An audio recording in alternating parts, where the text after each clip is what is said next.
Hello there folks, and welcome to video number 81. This video is on equations of lines, and the keywords I've got for you here are equation, vertical and horizontal. Now an equation is something that in the algebra section we spent an awful lot of time solving, okay, but we can always solve them, alright, but it's not always just about solving them. Sometimes we graph them, alright, and that is kind of what we really should be thinking of when we're solving them anyway, is that they can be graphed. And when we graph them, we're seeing visually where the points of intersection with the x-axis are, and therefore we're seeing the solutions to the equations. Okay, so that's what an equation is. It's something that we can graph as well as solve, and when we solve them, we can solve them graphically, so we can see them visually. All right. Vertical means up, going up. All right, up and down, and horizontal means flat. Okay, left and right. Now, method A. No, x equals a is a vertical line that goes through a on the x-axis. So any number here, whatever this number is, if x equals a number, it's a vertical line that goes through whatever that number is on the x-axis. If y equals the number, it's a horizontal line that goes through whatever that number is on the y-axis. Okay, so we've got vertical going up, we've got horizontal going left and right. So I'll just draw a little example of what I mean by that, and that would be a vertical line and that would be a horizontal line.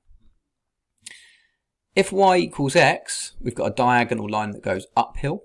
So from left to right we're going up. Imagine you were walking up a hill. And if we've got y equals minus x, we've got a diagonal line that goes downhill. Okay, so from left to right, going down the hill. Okay, and that's very important you understand that for later on down the line. Now, number 1 asks us to draw and label the lines x equals 3, y equals minus 2 on the grid. So I'm going to just zoom into this question because it's nice to see it a little bit bigger. All right, x equals 3, we go across to 3 on the x-axis and we draw a line that goes through that point. All right, all of the points that I'm going to find on this line would have an x coordinate of x equals 3. Every point on that line was where x equals 3. Y equals minus 2, so there's the y-axis, the vertical one. All right, we go horizontal line through that because that's the point where y equals minus 2. And I understand why this is tricky for people to understand, because we're drawing the lines the other way round to what we've learned about the y and the x-axis, aren't we? That's what's difficult to understand about this. All right, but hopefully you'll see that if that's the point y equals minus 2, then we're just drawing a line that goes through that, all right, and then we end up with that horizontal line, and the same for the vertical line through x equals 3.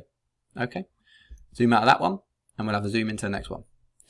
Draw the lines y equals x and y equals minus x on the grid. So this is something that I'm going to get you to do in the link description. I'm not going to change this question, this is going to stay the same.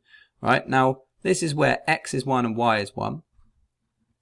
X is 2, y is 2, x is 3, y is 3, x is 4, y is 4, and so on and so on. All right, it just carries on, and then it just follows into the negatives as well. So if x is minus 1, so is y, and so on and so on and so on. So if we started at minus 6, and we just went through the origin, 0, 0, and then we went to 6, 6, we know we've got our line in exactly the right place.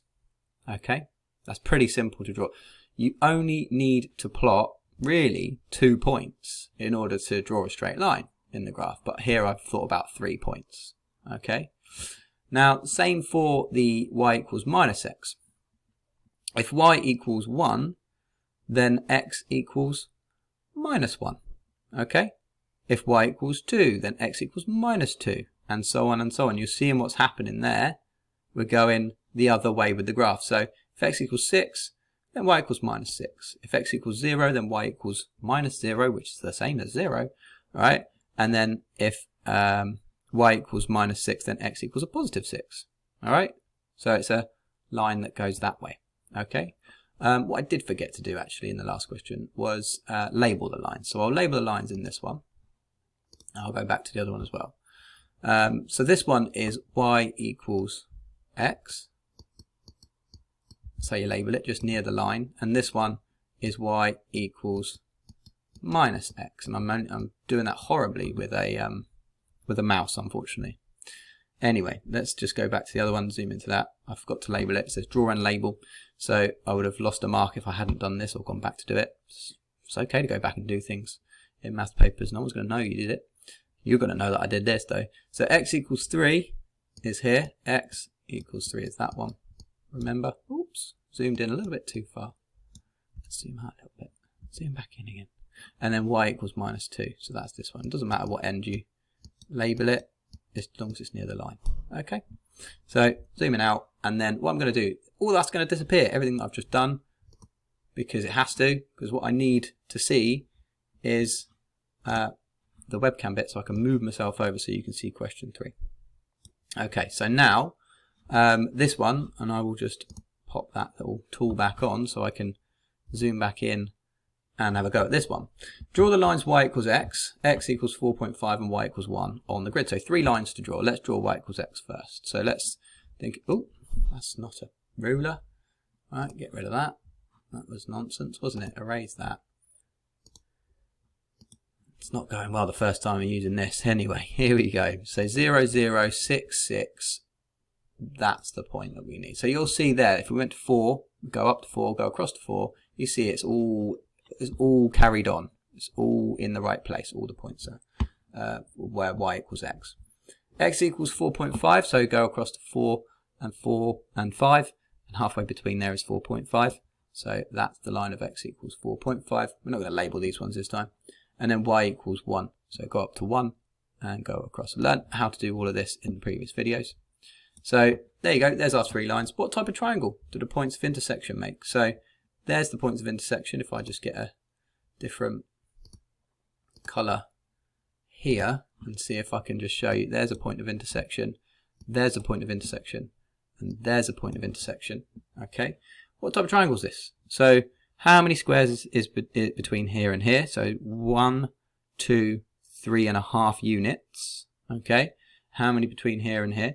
1, 2, 3.5 units. So that means that this line is the same as this line, and therefore it is an isosceles triangle. This line is not going to be the same length, and that's down to the fact we're talking about a right angle triangle here, and we're thinking about Pythagoras, and this is going to be the longest side. But yeah, this is definitely an isosceles triangle. So I will attempt to write that for you with this mouse here. Is os celes. All right, it's always a word. So how do you spell isosceles? Well, that's how you spell it. There you go. So I'll zoom out of that. Will I?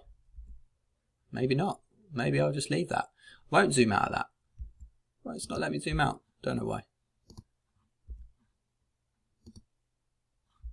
No. Okay. Fine. Never mind. So that's it for this one. Please like, subscribe, share. Don't know if you can see me on the webcam because I've zoomed in. I can't see it. It's all a bit crazy at the end of this one. But there's the 3 questions. That's how you do those equations of lines. Gets more complicated. You will need to understand everything that I've shown you in this one to do a lot tougher stuff. But if you understand this, you've got a chance. All right. So yeah, thanks very much for watching, and hopefully you'll watch another one. Take care.